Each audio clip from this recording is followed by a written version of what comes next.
Hello, everybody. Welcome. This is Carl's Roller Coaster Podcast.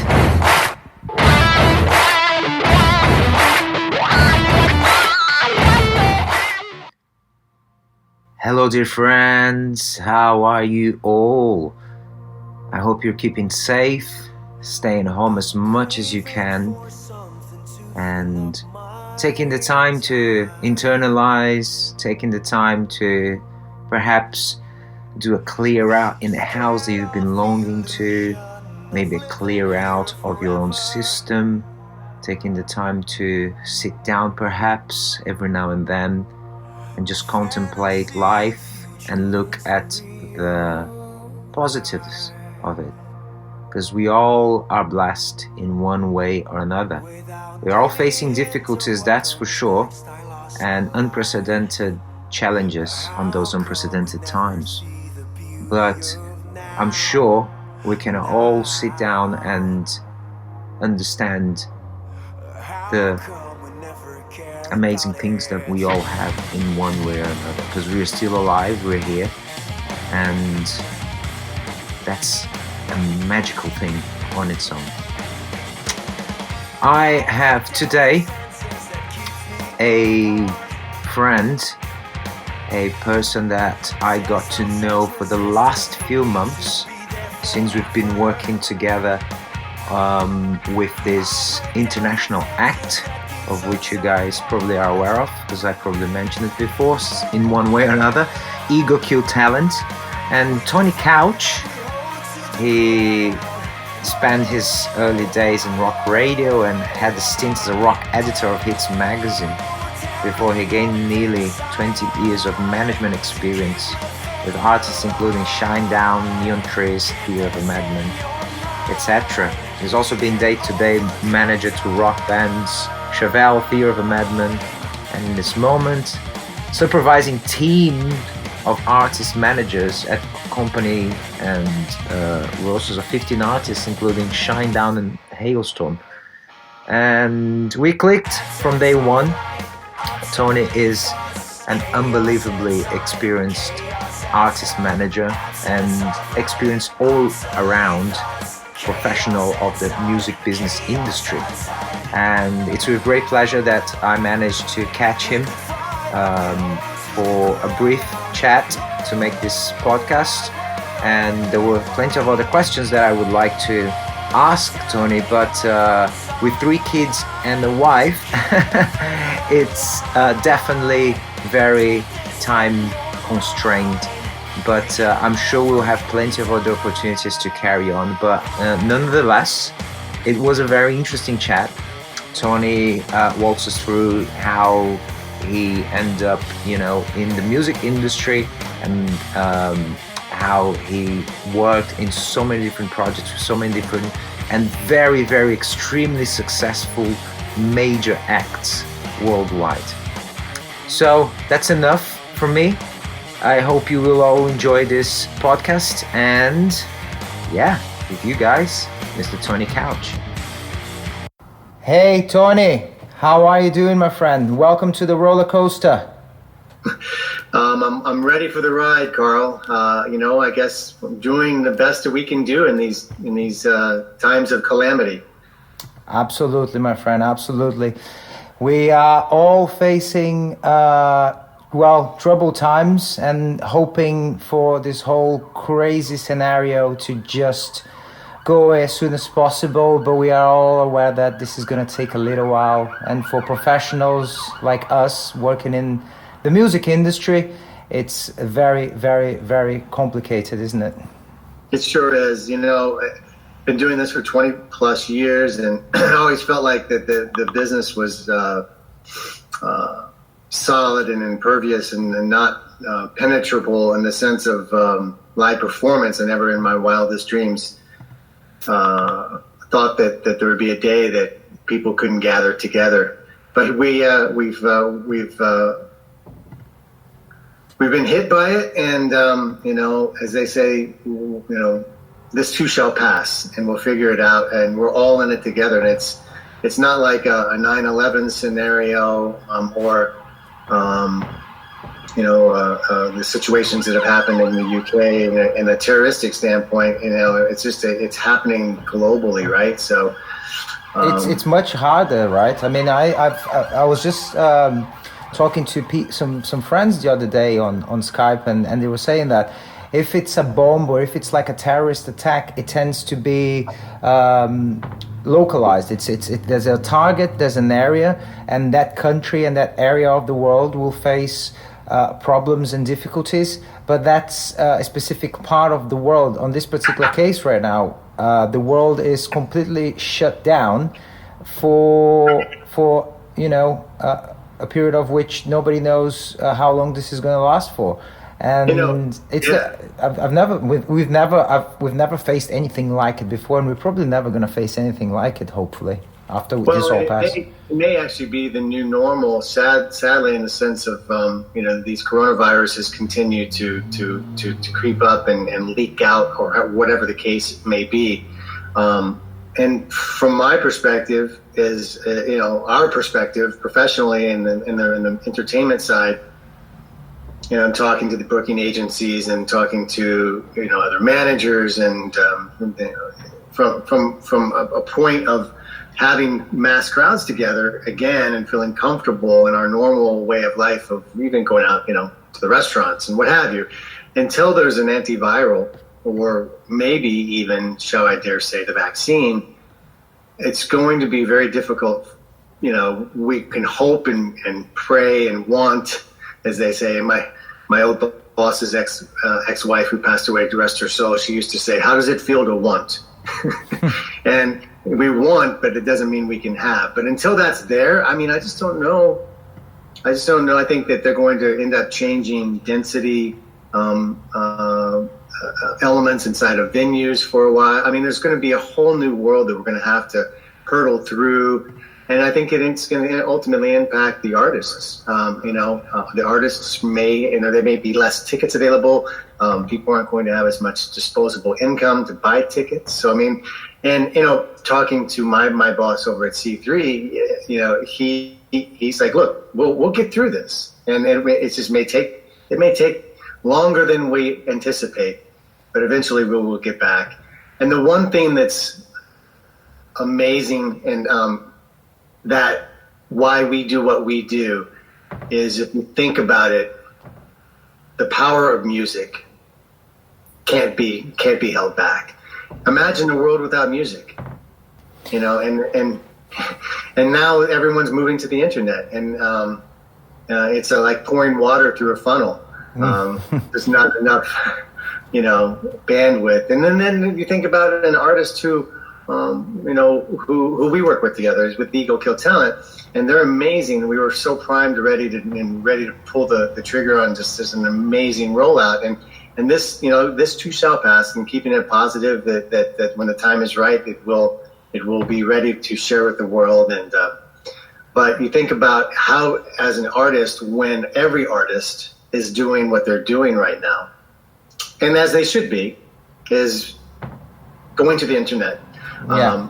How do you develop and find new fans? Because I feel like most fans, I'm sure there's people that are doing discovery. Sure, absolutely. But what percentage of that is our habits are changing? People are scared. People are have no money and things like that. So like their habits are not the same. But do they go discover new artists, or do they go to the artists like they do? Like it's like comfort food. yeah. Well, I'll tell you what I have been doing. I personally have been going through loads of discographies of which I have never touched before. Like, for example, like several different examples. Today I've been listening to Tina Turner, all of her albums, going from the beginning to an end, because the big hits, but like listening to the whole albums like old school way.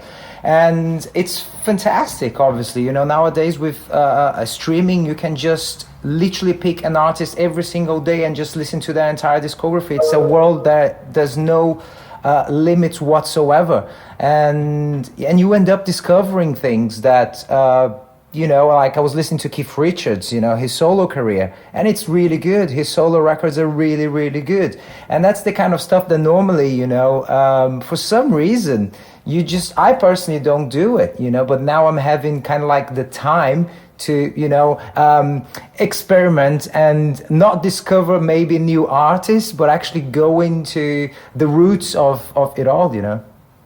Well, it's interesting you say that. I think because of technology, because I'm holding up my phone, of the phone that we all have and we all live on. The world has become such a smaller place, but it's also such a fast-paced, instant gratification place. So, in a world global crisis like this, it again changes behaviors, and like for you, it's slowing us down a little bit, and that's giving you the time to look under the hood to enjoy life, enjoy music and things that you hadn't thought about in a long time. And I'm sure that's happening for lots of folks. And we were driving the other day in one of our rare car travels of recent to go to some outdoor field where we could take our three kids. And my wife said to me, as we were just talking about the situation, she said, maybe in some weird way, this is nature's way of slowing us down. When she was talking about all of the emissions and the fact that everywhere around the world is just such more clearer because there's no cars on the road. Mm-hmm. Well, and London, I can tell you, London, we've been very blessed with the weather here recently. It's been absolutely fantastic. Today is 21 Celsius and it's bright sunny, it's blue skies. But the skies, they are, the sun is just brighter. And I'm obviously thinking that that's because the pollution levels must have dropped. And London is a pretty green place. It's one of the greenest cities in the world. We've got so many parks and open areas here. And the air quality for a big city like London, it's always really good. It's well monitored. We're really lucky that those things are taken very seriously here. But for sure, this thing of all of us taking some time and stop, because I don't want to focus. We're all seeing and hearing about the bad things, the economics of it, the cancellations, the problems, the deaths in the world. I don't want to particularly focus on that because those things, they are happening and it's bad enough, Yeah, it's our everyday. I'm looking at for myself particularly, for several reasons. Right now, it's actually, I haven't been very well since I came back from my last tour with Phil X. I really went through a couple of weeks that I had something on me, and I believe it was probably COVID-19 because I never get ill, I never get a cold, and I felt something. I had something that no tablets were working, and it was day after day after day that I was really worn out. But after, now that has passed and I'm really feeling back on my feet again, I've got time, because all of the things that I had to do up till this whole thing happened, there's a few weeks that you still have to catch up with a few bits, but right now I don't have actually a lot of things left to do, and from next week onwards I'm not gonna have many commitments as per se.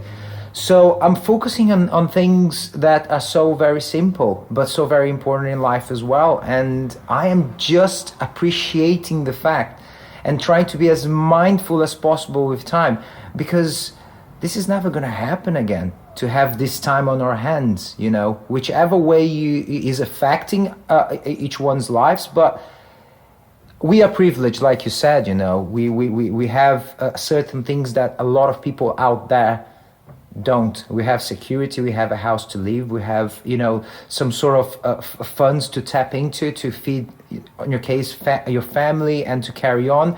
So we are very privileged in that sense. But yeah, I'm not entirely sure where I was heading towards with this, but the stop thing, I think it's incredible. I was talking to Jonathan last night, for example, and I said, hey, you guys must crack on now, 2 months into this thing, and you gotta come out now that we're not going on tour anymore. You guys gonna have to have like, you know, third album under your sleeve when this thing is, you know.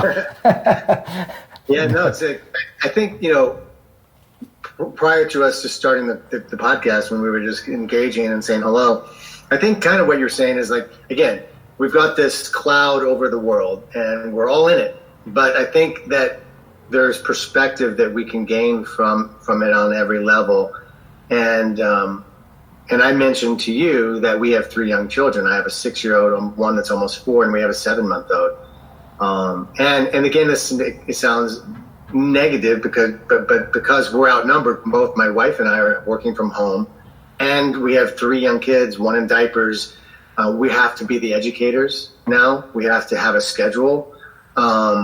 And I will say that it has been the most challenging 3 weeks, almost 4 weeks now of my entire life.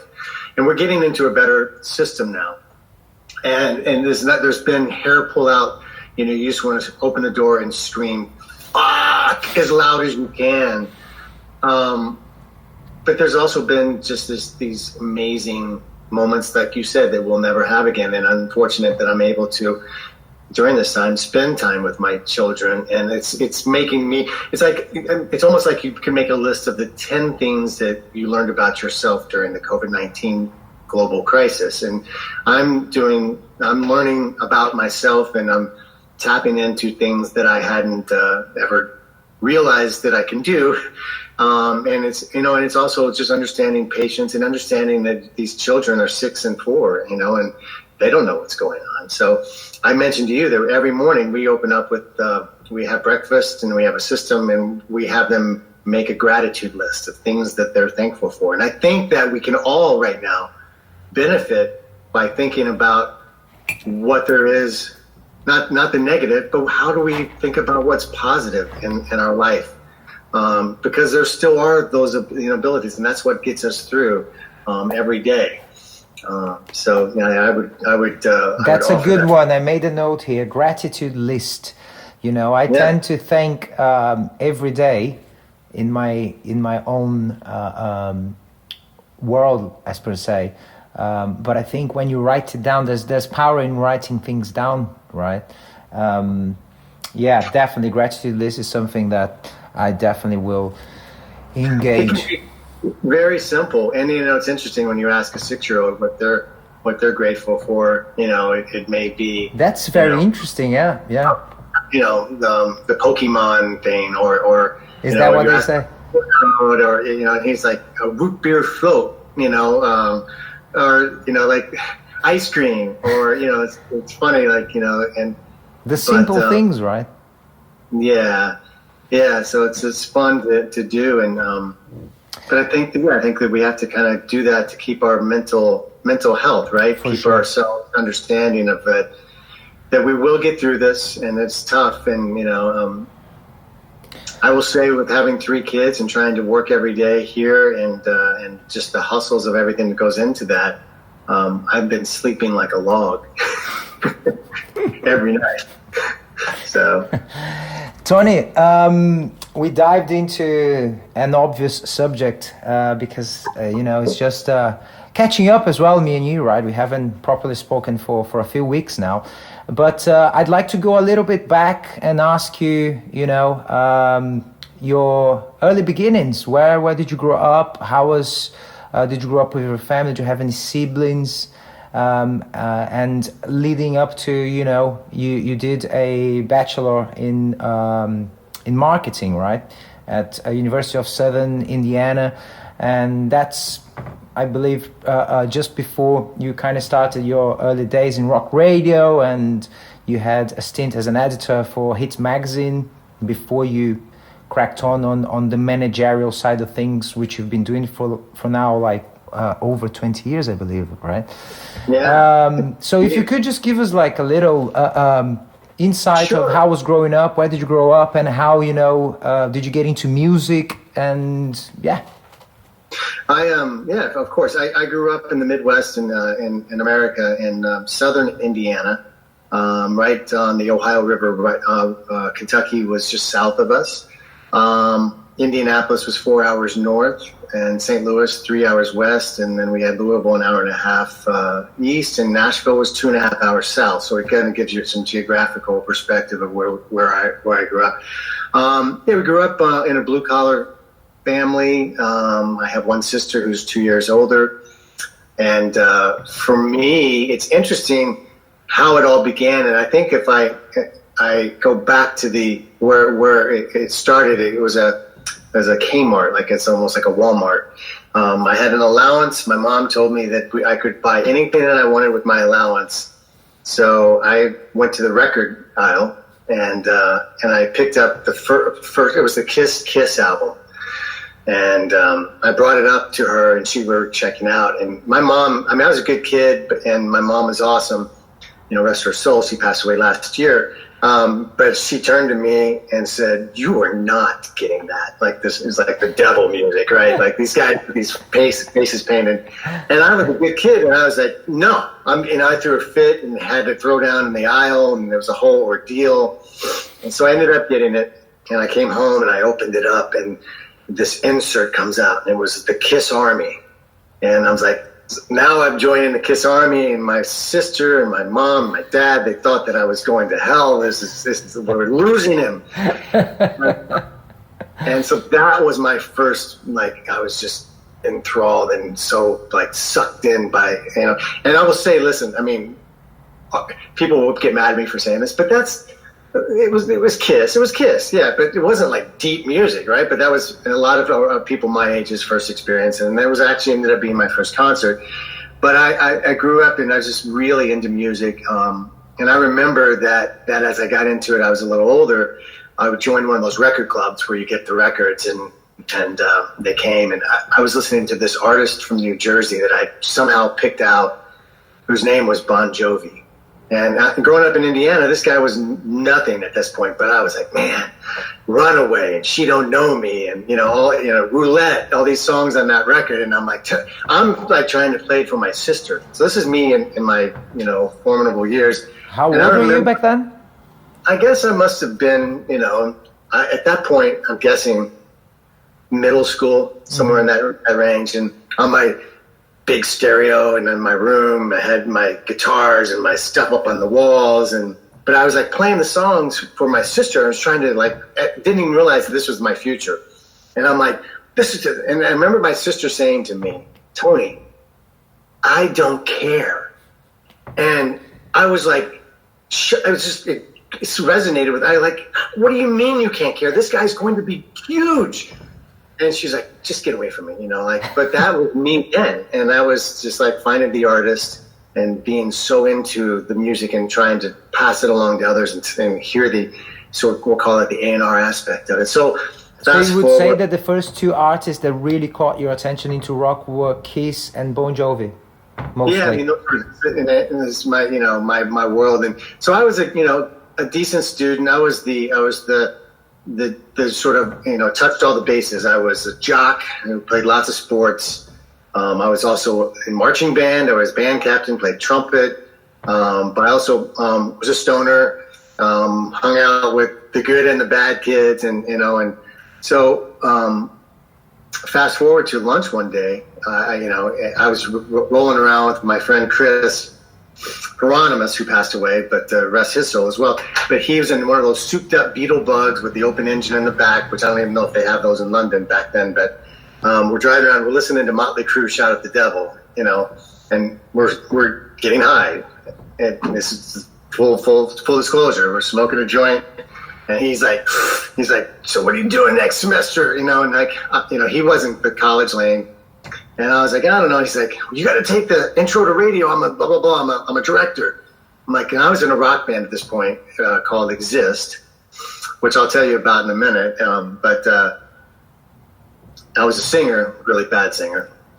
But so I listened to him. And so I ended up signing up for this intro to radio class. And so at the time, there was our speech teacher who taught the class. And there was a console that wheeled in that he had that had this built-in turntable, two turntables and a microphone. It's like the Beck thing, had the little mixer, and so it was you would do these little radio shows. So he would give you a format, and you could play. So I remember I come in on my first show and I'm playing, Def Leppard and all the stuff that was happening then. And I just had this natural ability, just went into the rap, and you had to talk up to the vocal, and I was just into it. It was just so naturally easy. So Mr. Beggarly pulls me out in the hallway after my first show, and I thought, well, what did I do? And he says to me, he's like, you have a natural talent. And I said, for what? He's like, for radio. And I'm like, oh, okay. He goes, I want to, get you into your senior year, if you're interested, to go out to a different high school. It's a vocational program, but you spend half a day out there. And so I ended up doing it. I ended up becoming the program director of that radio station. I got a job at the rock radio station in my hometown when I was in high school. Wow. And then I basically did the whole thing. I did overnights. I did satellite sports games on our AM station. I did it all, like whatever I needed to do. And I became a program director when I was at the age of 21 of that rock station. So I was like a very young program director. And is this before or during university? During. Right. And that's the thing. I never really was like, hitting the books hard guy. Like I was just like, I found my avenue that direction, which is, did both, but looking back, I wish I would have focused more, too on that. But why marketing then, Tony? Yeah, it was marketing, and I also did communications, at school. I also was at the radio station and at the university. But I with the band during that time too, is a funny story. Is like we were called Exist, and we ended up breaking up because the guys wanted to become a Christian band, and then I was moving towards radio and also started DJing like weddings and what have you at that same time. And so we broke up the band. I think they were called Soraya, and they went on to become a international Christian band. The funny thing is like the guitar player Quentin Gibson from my high school band. Went on to become the guitar player and still is to this day. And he's just a great human being. He's the guitar player for Darius Rucker and has been, all around the world and become super successful. But yeah, no, I ended up doing, when we broke up, I got the PA through our investments. So I used that for my DJ. And through that time period, I was like, I think I did over 300 weddings. I had all of the country clubs and all of the places locked up, and I was working 7 days a week and just grinding, doing radio. At one point, then I was driving up to Indianapolis doing a Sunday show, and then these guys named Bob and Tom, who are sort of the Howard Sterns of the Midwest. We were the first rock radio station to syndicate them, and our ratings went through the roof. And I was yearning to leave. I had gone to Chicago and the discovery of the big city, and then I went to Los Angeles, and then I went to New York.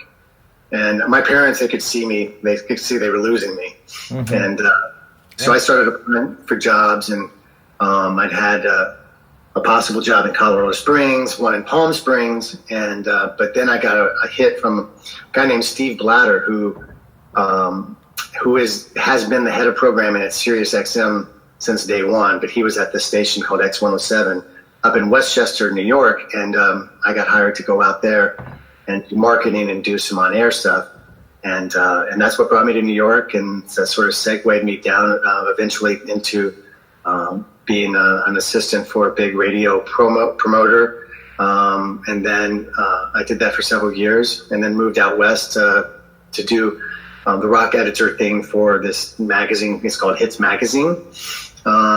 At the time, I was married and was getting married, and had been married twice. And so my ex-wife was supposed to move to Los Angeles, and then she didn't. So I was bi-coastal, flying back and forth, and ended up going back to New York to start this thing with my former boss. We call it Rockstar 2K, where we weren't necessarily the managers, but we were in between. So it was the beginning of the internet, where in my mind, I knew that all radio station program directors knew or had a band that they fancied in their market, that they were touting and they believed in. And so we created this contest I convinced a label guy named Don Gaiman produced all of the John Mellencamp records, Tracy Chapman, He did the Big Hootie and the Blowfish records.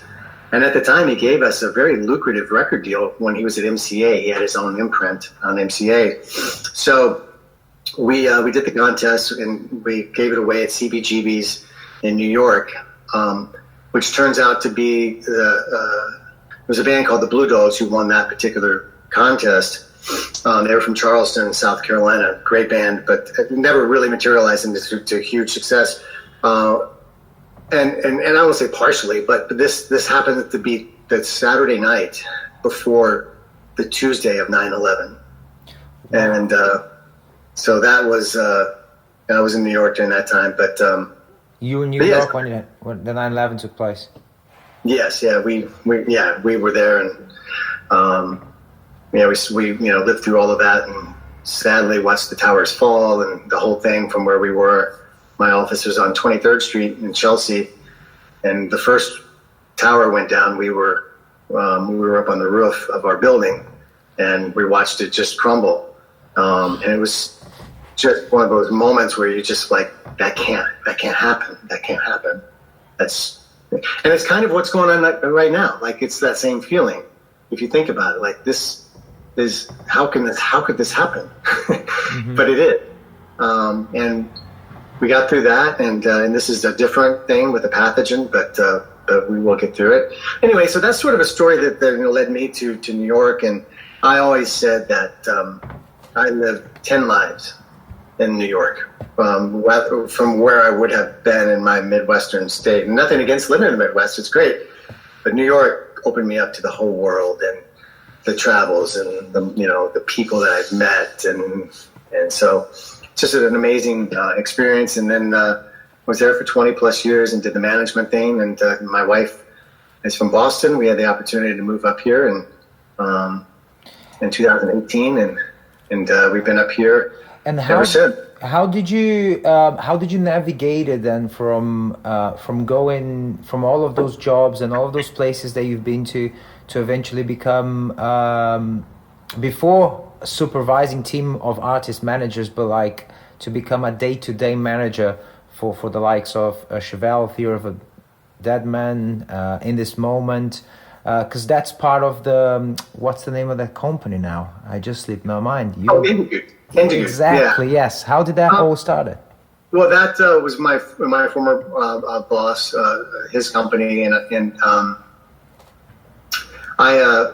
After the Rockstar 2K thing segued into doing management, the first client that I worked with was a band named Saliva. I don't know if you've heard of Saliva. No.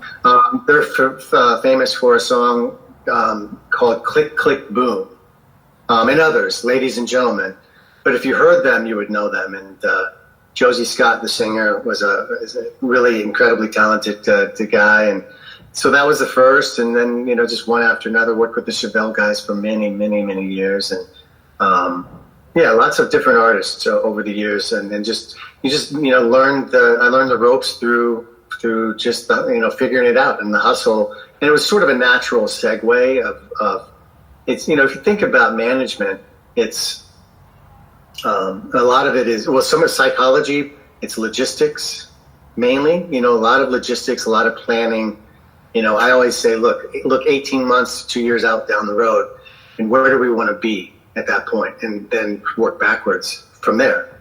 What is the plan? And how do we align everything so that there's a crescendo to reach the mass amount of people when we release a record? Or with the right touring. So now those are just the day-to-day components of just, the broader scale elements that I think that you just have to learn as a manager, and there's so many different moving parts. Mike Newman, who came aboard with me to work with me at C3, he's amazing. He was a former colleague at Indigood and had been doing specialty show and has his own side business and also has a cool magazine that he does called Maximum Alternative. But as he kind of came aboard to help me, with the team. With what I'm building on my side at C3, he commented to me, he's like, wow. He's like, there are so many more things to consider as an artist manager than it would seem from the outside. And that's just it. You just have to hustle and, But Lots of questions. but was there a moment like when what happened within yourself that somehow, because this is not the kind of thing that you just wake up one day and say, hey, I'm going to be an artist manager. You do have to have knowledge of the business. You do have to know people. You do, you know, how did that The natural progression was because the company where I worked, it was a big independent rock promotion company. So the relationships with every major label, with every major rock on the rock side, every major rock person at every label was built into this machine. And the decision was made to then begin doing management before the independent world sort of all changed. So the first client that the company had that blew up was Three Doors Down. And the company also found Creed, which didn't manage them, but was responsible for helping put that into play. So when that all started happening, and then Puddle of Mudd came along, but that was just what the company, what the company did. So the natural progression was that because of the relationships that were already there. And did you say that you were what were you doing for Creed at the time? Did you say? Well, the company found Creed just through the business because of it being a promotion company. There's a guy named Jeff Hansen who was their manager, and he got plugged in to us at the company. And I was my boss's assistant at the time, so I remember fueling the calls and the whole conversations. And so no one would sign the band. They showcased, and wow, every label passed on them. And there was a label called Grass Records that was just being bought, I guess, or they were changing their moniker to Wind Up, and they signed them, and the rest is history, as they say. They became like, they were huge on the early 2000s, weren't they? Proper arena act, right? Sure were, yeah. So that was sort of the beginning of and then the idea of, hey, this company can do this too. And so then I left, and I was gone for a couple of years, and then I went back to the same company to begin the Rockstar UK, and then that sort of segued me into the management field. And then I did that for, I've done that for over 20 plus years now. Hard to believe. I'm dating myself, Carl. Gaining knowledge, Tony. That's what's happening. Gaining knowledge. So, what happened with the Carnival of Madness, the rock tour that you guys were like developing and trying to bring? Yeah. I mean, it was just something that I headed up there at the company. It was, we just thought the idea was there to run with. I remember a guy named Jay Tavernese, who worked at the company, kind of came up with the name of it when we were all looking for that cool name. And, Shinedown, who was a client there, also had the Sound of Madness. And I don't know, there was never any official, like, hey, was that an idea or play off of that? But the idea of Carnival and then, of Madness. So it sort of played well. And I don't know how many we did. I think we did at least 5 or 6 of them. And it ended up sort of being Shinedown's event, sort of like Limp Bizkit had the, what was the name of their... Kind of like Not Fest, Slipknot. Yeah, Slipknot Fest, and I forget the name of what Limp Bizkit ended up doing. Family Values, remember Family Values tour? Mm-hmm. So yeah, we did that, and Monster Energy was a big sponsor for us at that time. So they helped us, they pop some money into it so that we could make it work from that perspective. And we had moderate success with it as well. There were many tours that were out there that were competing, with the Uproars, and there's just various tours at that time. But yeah, we had a lot of fun with it, and there's some cool branding, and learned a lot from that side of it. So, and then you then followed to C3 management then? How did that end up happening? When did you get the call from Charlie Walker that, I quote here, by the way, he said, "Tony and Russell are both accomplished veterans and we are excited to welcome them to the C3 management family. Each of them will bring a level of expertise that will play an important role in the continuing growth of our company." Charlie Walker. Yeah, no, I met Charlie through someone who's our promotion guy named Joe Greenwald at C3, and I'd known Joe for many, many years, and we always jokingly would almost work together when we were at Hits, and he interviewed and talked to us when I was at Indigood. He was a Detroit guy, radio promo guy that had been in Austin, where C3 is based, for several years. So, truth be told, the phone rang, and I didn't go knocking, looking, or anything. And I remember Joe was asking me some questions, and I was like, "Are you kicking the tires? What's going on here?" And he goes, "I am." So he introduced me to Charlie, and we met, and Charlie is and Charles and the whole company, they're just at the highest level. I can't speak higher about any people that I've ever met in the business, in the sense of understanding and being so positive and supportive. And it's a culture that is well known in the industry. That C3 is of that ilk. I said to Joe that day, I was like, so as he's telling me all of this stuff, I was like, so okay, that's great. I love this story. But Joe, cut to the chase. It's like, is it really as good as what you hear? Is it as good as what you're saying? Because what's the other side of the shoe? And he goes, "No, it's as good as what I have the best job in the world, and they support me and allow us to do what we believe in. And that's just it. Charlie said it to me. He's like, "Look, we vetted you. I'm not in a rush. We're in a 20-year plan. You're here for a reason. Go do your job." And just and he had said, I said, "Look, I was walking off a golf course with him, a green, and I said something about him being my boss, and he stopped me and he said, 'Look, I'm not your boss. I'm your partner.' He said, 'You make all the decisions. I'm here to help us, tip in and push where I can so we can make more money.'" That's and really that cool. resonated with me. Mm-hmm. Yeah. Like, wow.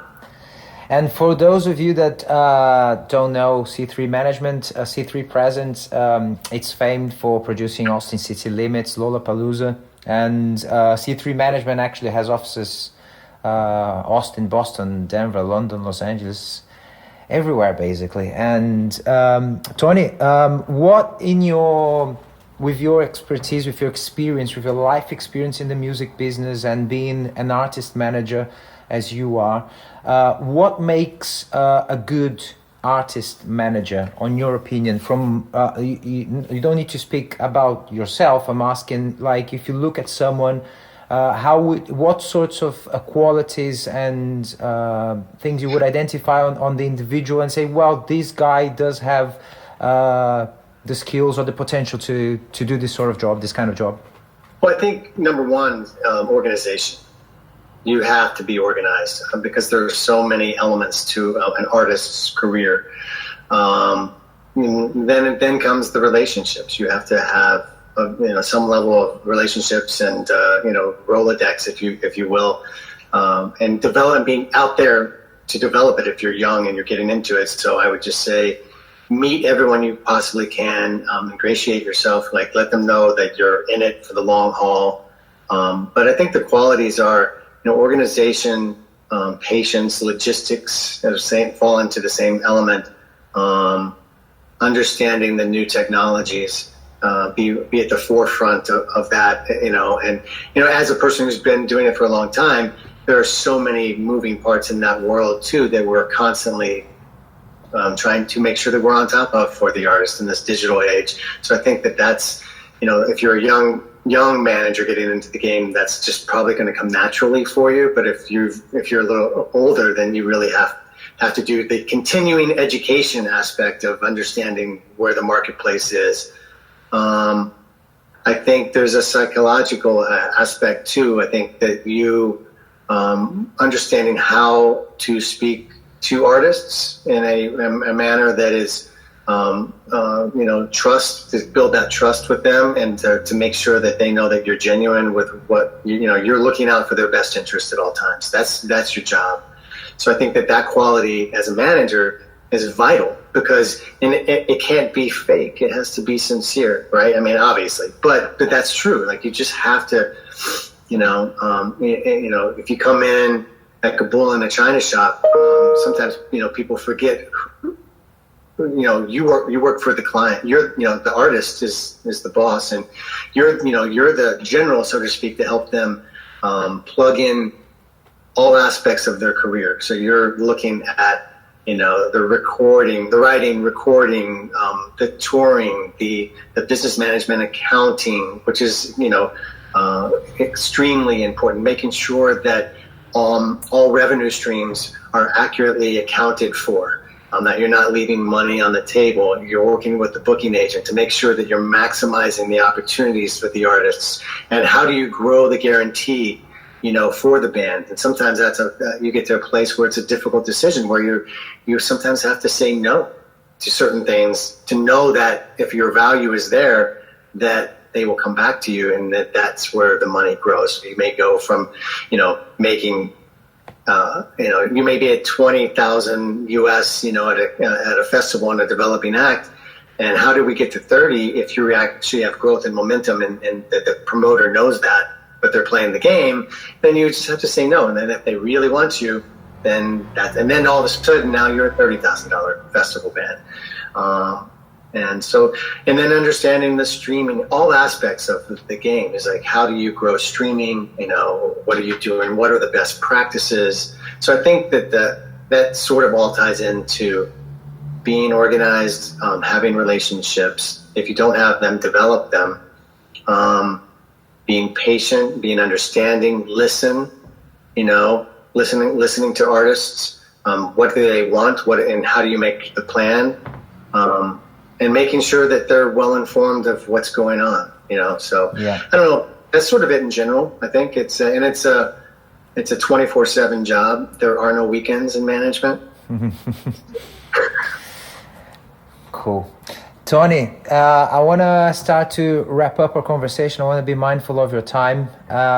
So I'm just going to have a few questions here with short answers.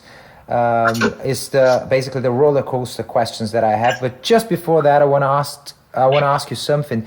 If you have any or follow any morning routines or rituals, if you have a certain, if you follow any sort of routine in the morning. Well, in a normal world, yes,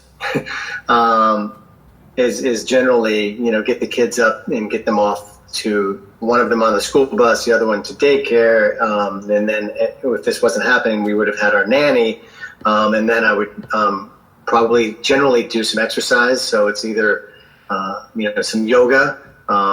We have a Peloton bicycle application here that I do. Swim. I like to get in the pool. So it's a sort of you have to do that. So I know you're an elite marathoner. We've discovered, but I have a tattoo on my wrist that says 26.2. I've run 6 full marathons, and I know that those days generally are behind me now. But I would say the answer to that question is you have to stay physically and mentally fit, and also working in the business. I'm 51 now, and you have to have a young mind, and be vibrant. So the answer to that question is now with what's going on with this pandemic, we're sort of like swimming in quicksand, to try to figure out the daily routine. But it's coming together a little bit better now with having the 3 kids, and their educational stuff happens generally in the mornings. I'll squeak in, a 30-minute ride on Peloton, or do a little bit of yoga here and there. But I'm still trying to find my new routine amidst this craziness. Fair enough.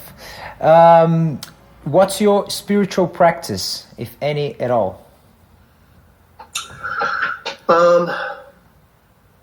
It's an interesting question. I'm definitely a spiritual person.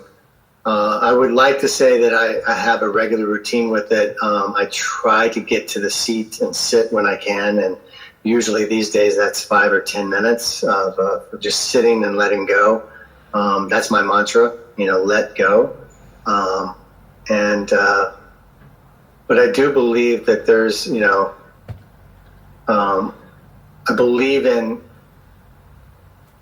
psychic development is probably the best way to put it, is that there's a higher power that if you want something, you have to put it out to the universe that you want it, and you have to believe in it purely, and it will manifest itself through you being, it's karmatic. You have to do the right things and think the right things and be positive and believe and live in the power of the moment of now. So that's sort of a general philosophy that I adhere to or try to.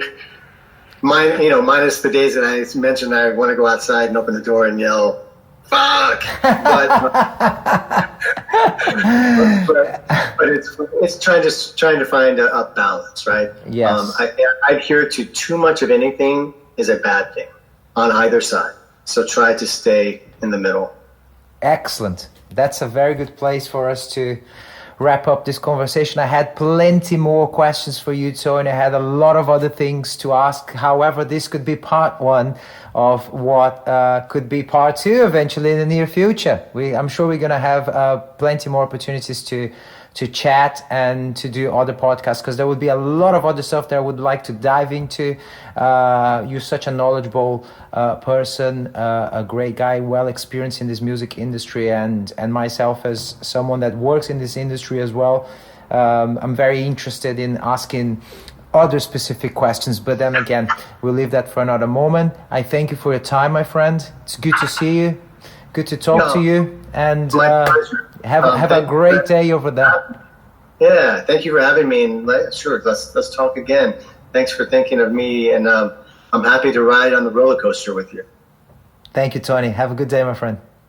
You too, Carl. Thank you. I hope you guys enjoyed this conversation, this podcast, as much as I did doing it. So if that's the case, please do follow on Instagram at rollercoastercarl, myself at Carl Casagrande, on Twitter, same thing, Facebook, same thing. Do subscribe on iTunes, subscribe on Spotify. That's very, very much appreciated. Thank you, and have a great, great day. Cheers. Bye-bye.